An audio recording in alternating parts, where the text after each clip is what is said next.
आज से अगर देखा जाए तो ठीक 15 दिन बचे। अभी आप समय देख सकते हो 3:26 हो रहे हैं। प्रैक्टिस क्या मतलब क्वेश्चन सॉल्व करेंगे। तुम लोगों को अगर डेली पीडीएफ चाहिए, शाम को 4 बजे से पढ़ना स्टार्ट किया। और देखो तुम्हारा तो मैं कह नहीं सकता, लेकिन भाई मेरे को रात की पढ़ाई करने में आएगा मजा। आपको कल ही बता दिया था कि आज से हम लोग नाइट।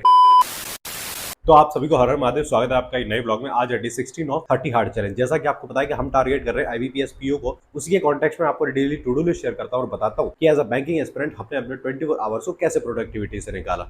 और आज से अगर देखा जाए तो ठीक 15 दिन बचे और लास्ट हमारे 15 दिन का क्या शेड्यूल होना चाहिए उसको देखने के लिए आप ब्लॉग को एंड तक देखना मत भूलना। तो चलिए फिर शुरू करते हैं। और जैसा कि आपको पता है कि मैंने आपको कल ही बता दिया था कि आज से हम लोग नाइट का शेड्यूल करने वाले हैं, बट कुछ रीजंस की वजह से आज पूरा दिन में एक तो लाइट नहीं आई। लाइट ना आने के कारण समय से स्टार्ट नहीं कर पाए। मैं आपको बता रहा हूँ, मैं अभी शाम को थोड़ी देर पहले तो नहाया ही हूँ, और अभी समय की बात करी जाए तो बज रहे 7। अब हम 7 बजे से पढ़ने बैठेंगे, वरना तो मेरा ये था कि मैं 5 या 4 बजे से पढ़ने बैठ जाऊंगा। पूरा दिन लाइट नहीं आई, लैपटॉप डैड पढ़ा रहा, फोन भी डैड पढ़ा रहा। इसी चक्कर में आज व्लॉग भी जो अपलोड किया था वो भी बहुत लेट अपलोड किया था। पर चलो कोई बात नहीं, अब हम लोग स्टार्ट करते हैं। और मैं बताता हूँ कि सबसे पहले हम लोग क्वांट से लेके बैठेंगे, और क्वांट्स में इस टाइम हमारा डीआई स्टार्ट हो चुका है। अब आप मेरे साथ जुड़िए और देखिए कि एक्चुअल में हम डीआई किस तरीके से स्टार्ट करते हैं। ठीक है, ये रही आज की टू डू लिस्ट। आज की टू डू लिस्ट बहुत अलग है। कैसे अलग है वो आपको एट द एंड वीडियो आपको पता चली जाएगा। तो सबसे पहले हम लोगों ने स्टार्टिंग क्वांट से करी। क्वांट्स में आज डीआई की स्टार्टिंग हुई है। वैसे देखो ये चीज़ मुझे पढ़ने की जरूरत नहीं है, मैं ऑलरेडी पढ़ चुका हूँ, बट फिर भी कुछ इंपॉर्टेंट चीज़ें छूट ना जाए इसलिए मैं 2x की स्पीड पे करते चल रहा था। डीआई का फर्स्ट लेक्चर ऐसे ही होता है कि वो टीचर जो होते हैं वो आपको ये समझाते हैं कि एक्चुअल में आपने कितने प्रकार की डीआई होती हैं और किस किस तरीके से डीआई को डिकोड करा जाता है, क्योंकि जब तक आपको डीआई को डिकोड करना नहीं आएगा तब तक आप चीज़ें कर नहीं पाओगे। तो डीआई कैसे स्टार्ट करते हैं उसका बेसिक यही होता है कि सबसे पहले आप डीआई देखो कि एक्चुअल में हमारे एग्जाम में डीआई कितने तरीके की आती है और उनको डिकोड किस तरीके से कराया जाता है। जैसे ये रडार डीआई है ना, तो टोटली जितनी डीआई थी सर ने सारी बता दी, फिर उनको डिकोड करना बताया, फिर उनसे रिलेटेड एक दो क्वेश्चंस भी कराए थे। बाकी अगर आपको नीड हो कि आपको इस पूरे उसकी पीडीएफ चाहिए तो बता देना, मैं टेलीग्राम पे शेयर कर दूंगा इसकी पीडीएफ। ठीक है, अगर समय की बात करी जाए तो आप देख सकते हैं 9:07 हो रहे हैं और अभी अपन की क्वांट्स की क्लास कंप्लीट हो गई है। वैसे आपको पता है कि कौशिक सर की क्वांट्स की क्लास इतनी जल्दी कंप्लीट नहीं होती है। अब आज कंप्लीट क्यों हो गई, रीज़न उसका यही है कि आज डीआई की क्लास थी। अब उसमें बहुत सारी चीज़ें मुझे पता थी, तो मुझे लगा नहीं ऐसा कि मुझे इतनी ज़्यादा देखने की ज़रूरत है, इसलिए मैं 2x की स्पीड पे जल्दी जल्दी उसको कंप्लीट करता गया।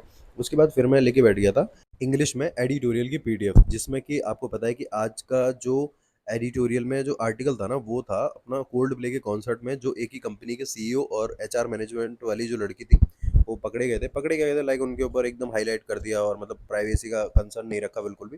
तो उसी के ऊपर था कि भाई इस तरीके से किसी की प्राइवेसी ब्रीच करना बहुत गलत बात होती है, और प्रॉपर ऑथर जो है उसमें बुराई ही कर रहा था। कि उनका अफेयर था या वट एवर जो भी था वो उनका पर्सनल मैटर था, उसमें ऐसे पब्लिकली अशेम्ड करना ये सब चीज़ें, मतलब काफ़ी अच्छा आर्टिकल था आज का। आप समय देख रहे हैं 10:25 हो रहे हैं और मैं आपको आज की पहले टू डू लिस्ट दिखाता हूँ जैसे मैंने मॉडिफाई करी है। देखो 31 जुलाई 15 डेज लेफ्ट। स्टडी स्टार्ट 4 बजे से होनी चाहिए थी, बट आपको अनफॉर्चुनेटली पता ही है सारी चीज़ें। तो अभी केवल हमने क्वांट्स की प्रैक्टिस और मतलब क्लास कंप्लीट करी है और एडिटोरियल करा है सेल्फ। सुपर मॉक भी क्या करूँ, मुझे लग नहीं रहा अभी ये 4-5 दिन तक होगा भाई वैसे भी। तो अभी फिर मैं थोड़ी देर खाना पीना खाने चला गया था।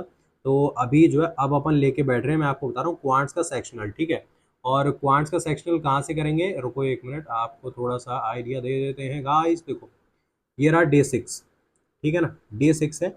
और सबसे पहले भाई मैं कर रहा हूँ इंग्लिश का, ठीक है ना, इंग्लिश का करते हैं, उसके बाद फिर इसकी पीडीएफ सॉल्व करें। और देखो तुम्हारा तो मैं कह नहीं सकता, लेकिन भाई मेरे को रात की पढ़ाई करने में आएगा मजा। सारे लोग देखो बाहर वाले कमरे में सारे लोग सो रहे हैं भाई, अपना ये पड़ा हुआ है, पीछे बेड पड़ा हुआ है, सिस्टम सारा फैल रखा है ना।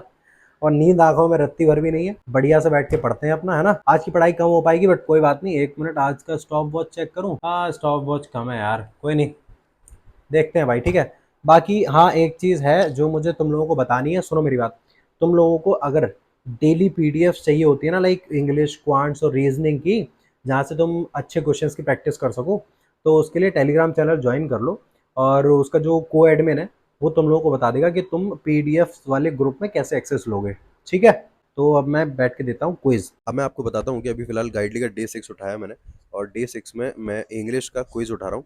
और टेस्ट फॉर्म में होता ही है, तो बैठ के क्विज लगाते हैं। इसमें आपके पास ऑप्शन होता है कि आप टाइमर के साथ लगाओ या मतलब विद टाइमर या फिर विदाउट टाइमर। तो मैं तो हमेशा विद टाइमर ही लगाता हूँ कि अपने ब्रेन पे थोड़ा प्रेशर तो पड़े, वरना विदाउट टाइमर का मतलब ही क्या है फिर लगाने का, फिर तो ऐसे चेकलिस्ट सॉल्व कर दो, सेम ही बात है फिर तो, है ना। तो इसलिए अपन सबसे पहले ये क्विज लगाते हैं, और इस क्विज को कंप्लीट करने के बाद फिर अपन देखते हैं कि भाई क्या सीन है। और इस क्विज में मैं आपको बता देता हूँ कि 20 क्वेश्चंस होते हैं, जिसमें कि 20 क्वेश्चन जैसे कंप्लीट होते हैं फिर आपको एक स्कोर बूस्टर भी मिलता है। और इतना करने के बाद आपको अपना आइडिया लग जाता है। समय की बात करें जो 11:43 हो रहे हैं और अपने 16K सब्सक्राइबर्स हो चुके हैं और अभी जस्ट लाइव फिनिश करिए। और मैं आपको बता दे रहा हूँ कि अभी अपन लेके बैठ रहे हैं इंग्लिश, ठीक है ना। और इंग्लिश में फिर करेंगे क्वेश्चंस की प्रैक्टिस। प्रैक्टिस क्या मतलब, क्वेश्चन सॉल्व करेंगे, पीडीएफ उठाएंगे, ठीक है।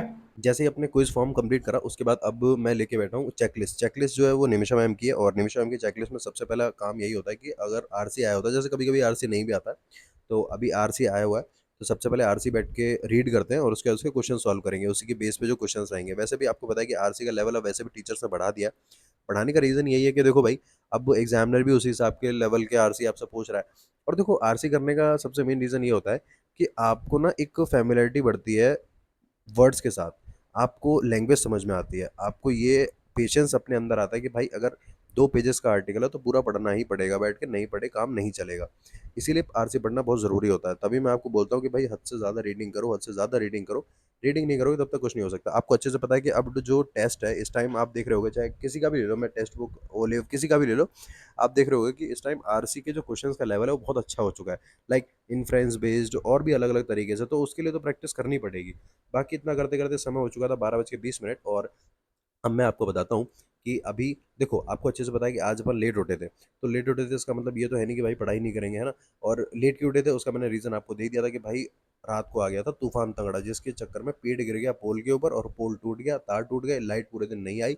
अभी भी आप देख रहे होगे कि लाइट कितनी ज़्यादा फ्लक्चुएट कर रही है। रीज़न यही है कि अभी इन्वर्टर से चल रही है। बट क्या भाई, पढ़ना तो पड़ेगा। आज थोड़ा सा एडजस्ट कर लेना, वीडियो क्वालिटी थोड़ी सी डाउन हो गई है भाई, तो अपने भाई के लिए इतना एडजस्ट आप कर ही सकते हैं। बाकी अगर यहाँ तक आ गए तो चैनल को सब्सक्राइब करना बिल्कुल मत भूलना, बेल आइकन को प्रेस कर लो जिसके वीडियो को नोटिफिकेशन सबसे पहले मिल जाए, और वीडियो को लाइक करना बिल्कुल मत भूलना।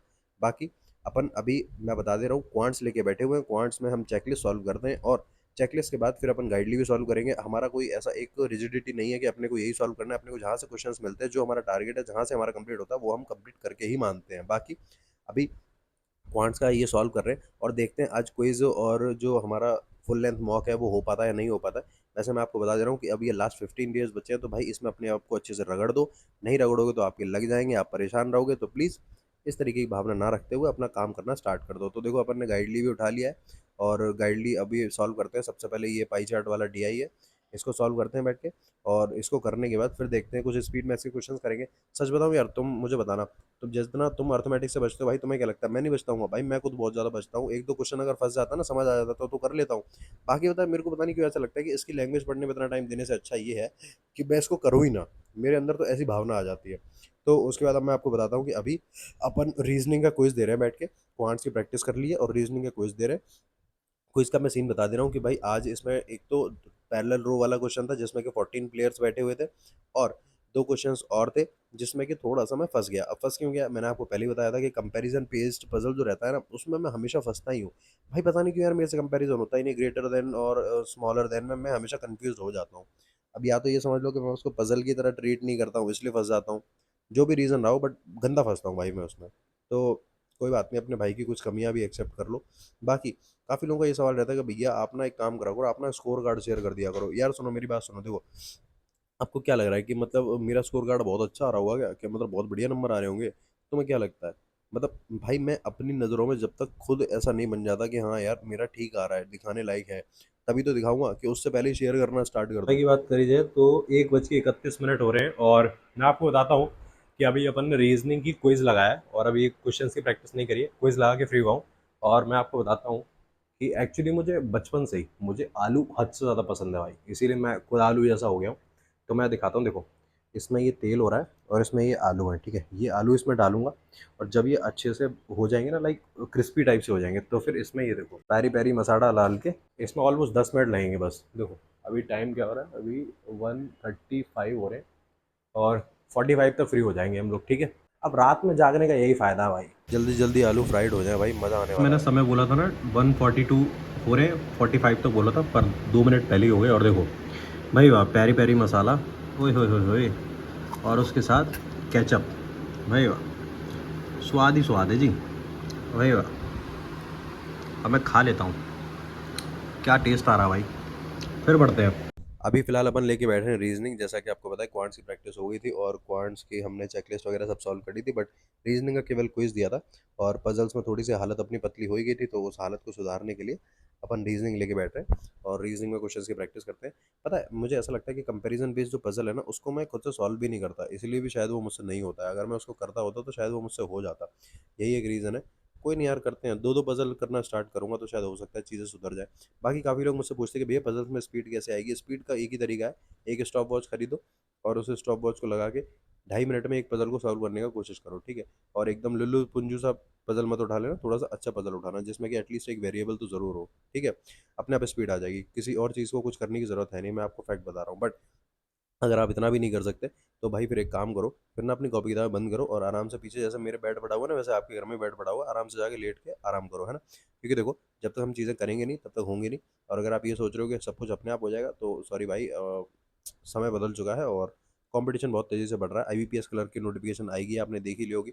सबको लग रहा है कि ये 10,000 प्लस वैकेंसी है, बट किसी को ये आइडिया नहीं है कि भाई अपने स्टेट में जाके चेक करो। तुम्हारे स्टेट में पता चला 75 वैकेंसी और तुम सोच रहे हो ओ 10,000 वैकेंसी, मज़ा आ गया मज़ा आ गया। और उसके बाद एलपीटी भी होना स्टार्ट हो गया, तो इतना आसान तो कुछ होने वाला है नहीं, ठीक है। तो इस छलावे में मत रहना कि भाई मेरे इतनी सारी वैकेंसी हैं। अभी देखना नए नए थंबनेल बन के आएंगे कि 10,000 प्लस वैकेंसी, आग लगा देंगे, ये कर दो वो कर दो। प्लीज़ उन सब चीज़ों से बचना और अपनी तैयारी पे फोकस करो। अपने स्टेट की वैकेंसी चेक करो, अपना कंपटीशन चेक करो, उस हिसाब से अपने स्टेट वाइज काम करो, ठीक है। और मैं ट्राई करूंगा कि आईबीपीएस क्लर्क के ऊपर एक अच्छे से डिटेल वीडियो ले आऊँ जितना जल्दी हो सकता है। बाकी अभी मैं बता दे रहा हूँ कि मैं अभी बैठ के रिवीजन कर रहा हूँ। और रिवीजन किसका कर रहा हूँ, मैं वोकैब का रिवीजन कर रहा हूँ, क्योंकि बिना रिवीजन के भाई वोकैब सच में नहीं होगी। जब मैं मॉक देने बैठता हूँ ना, जब वो वोकैब मेरे समझ में नहीं आती है ना, तो सच में मैं कोसता हूँ अपने आप को कि भाई मतलब इंग्लिश इतनी वीक क्यों रह गई है। अब वीक रह भी, ये रीज़न भी उसका यही था कि भाई सीबीएसई बोर्ड से पढ़े हुए हैं ना, जिसमें हिंदी सही से बोल नहीं पाते और मतलब सॉरी हिंदी क्यों, इंग्लिश सही से बोल नहीं पाते और हिंदी सही से लिख नहीं पाते। ये है सीबीएसई बोर्ड का टैग जो हमारे माथे चिपका हुआ है। तो बस आज का ज़्यादा कुछ खास रहने वाला है नहीं, और ऑलमोस्ट अगर समय की बात करी जाए तो 3:25 या 26 होने वाले होंगे। तो अब इस व्लॉग को मैं एंड ही करूँगा। बाकी तुम लोग यहाँ तक आ गए हो तो भाई चैनल को सब्सक्राइब करना तो बिल्कुल मत भूलना, ठीक है। और आज वीडियो क्वालिटी को थोड़ा एक्सेप्ट कर अभी लेना। आप समय देख सकते हो 3:26 हो रहे हैं और अभी मैंने क्वांट्स का क्विज लगा लिया था और कुछ क्वेश्चंस की प्रैक्टिस करी थी। और मैं आज आपको टू डू लिस्ट दिखा देता हूँ। देखो अपनी टू डू लिस्ट अब कुछ इस तरीके से रहेगी। लाइक एक मिनट, अभी स्टॉप वॉच बंद कर देता हूँ भाई, केवल इतनी देर निकली है, क्या करें भाई, आज दिन ही बहुत ख़राब था आज का। खैर, तो आप देख लो, इस तरीके के दिन भी निकलते हैं कभी कभी। तो ये देखो 31 जुलाई है और अब अपन लोग शाम को 4 बजे से पढ़ना स्टार्ट किया करेंगे। लाइक सबसे पहले क्वांट्स करना, उसके बाद एडिटोरियल करना और उसके बाद सुपर वॉक। अब नहीं होगा, मुझे नहीं लगता अब 4-5 दिन तक होगा भी नहीं अब। फिर क्वांट्स का सेक्शनल देना, उसके बाद सेल्फ प्रैक्टिस करना, फिर 20 मिनट का ब्रेक लेना। कितने टाइम से कितने टाइम तक कर रहे हैं वो भी लिखना स्टार्ट कर दिया है मैंने। रीजनिंग का सेक्शनल, फिर रीजनिंग का पजल्स की प्रैक्टिस और उसके बाद इंग्लिश की पीडीएफ मॉक एनालाइज करना, फुल लेंथ मॉक देना। बट आज आपको अच्छे से पता है कि आज फुल लेंथ मॉक तो दिया ही नहीं है। अब उसका कारण ये है कि भाई लाइट ही नहीं आई थी, पूरा सिस्टम ही ख़राब हो गया। और अभी भी सच बताऊँ, अब इस टाइम पे वैसे ऐसा नहीं होना चाहिए, मुझे कम से कम 5 बजे तक नींद नहीं आनी चाहिए, बट क्या करूँ, सिचुएशन ऐसी बन गई, दिन में ढंग से सो नहीं पाया, इसलिए अभी नींद भी आ रही है। तो अभी मैं जा रहा हूँ भाई सोने के लिए। जैसे सुबह उठूँगा, कल से जैसा शेड्यूल होगा, वो जो टाइम टेबल दे रखा है, जो टू डू लिस्ट है, वैसा ही शेड्यूल रहेगा डेली। बाकी तुम लोग अगर यहाँ तक आ गए हो तो चैनल को सब्सक्राइब कर लेना, वीडियो को लाइक कर लेना। और हाँ, एक और चीज़ बतानी थी कि भाई आज जो एसएससी के टीचर्स के साथ हुआ है वो हमारे इतिहास का सबसे बुरा दिन है, क्योंकि टीचर्स का इस तरीके से डिसरिस्पेक्ट होना बहुत ही हमारे मतलब हमारे समाज के लिए, हमारी लाइक प्रतिष्ठा के लिए बहुत शर्मनाक है, बहुत ज़्यादा शर्मनाक है। और मैं बस यही कहूँगा कि ये बहुत ज़्यादा गलत हुआ है। बाकी तुम लोगों को मैंने इन्फॉर्मेशन दे ही दी है कि अगर तुम्हें लाइक जो पीडीएफ्स वाले ग्रुप में ऐड होना है तो टेलीग्राम ज्वाइन करो। और टेलीग्राम का जो को एडमिन है उसका मैंने डीएम डाल रखा है, तो उसको जाकर डीएम कर लो और वो तुम्हें एनरोल करा देगा पीडीएफ वाले ग्रुप में, जिसमें कि तुम्हें डेली पीडीएफ प्रोवाइड होते रहेंगे, ठीक है। तब तक के लिए पढ़ते रहो, मुस्कुराते रहो। हर हर महादेव।